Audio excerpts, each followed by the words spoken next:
in Rendezvous Filipino Food Restaurant. Charot! So, meron po silang free video, okay? And they have a page. Usually, kuya, mga ilang putahe? 6 to 7 po. 6 to 7. Oy. May dessert po siya sa sige ma'am.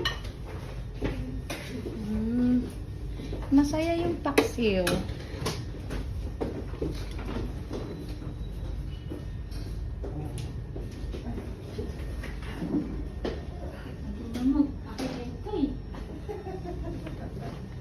Asan yung video? Okay yung kuya dito.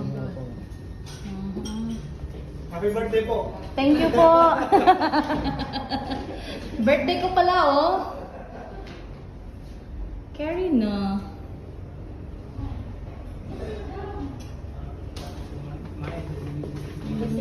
Nadaanan po kasi namin, naki-showsa lang po kami.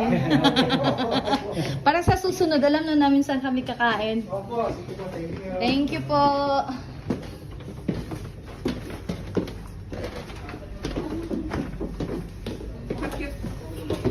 Parang totoo.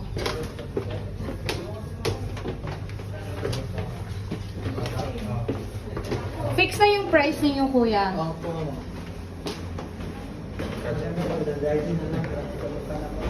Kaya gani.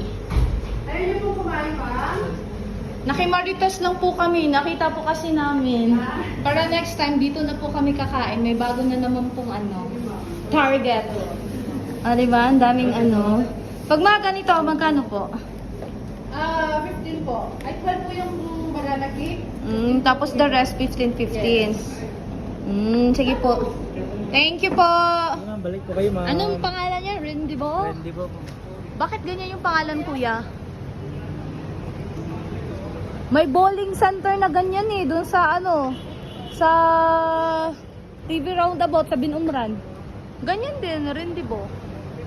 Hindi po kasi ang ibig sabihin nun, meeting place. Ah, kasi Siya sa may Rendezvous po kasi na bowling center sa Akala ko. Rendezvous is meeting place. Ah. Meeting time and place. Ah, nice. Ikaw may-ari dito, kuya? So, ayan na po yung price nila. Menu. So, meron silang dine-in for 30 real and take-out for 35. Tapos, libre na yung karaoke. May value meal din kayo. Dalawang ulam, isang rice and water. Opo. Pero yung menu namin, ma'am, everyday yan siya, ma'am. Iba-iba, ma'am. Depende. Everyday siya, ma'am. Ano number nyo dito, kuya, na makontak? Ito, ma'am. Nandito po. Ayan. Ayan, 667-41474. Thank you po!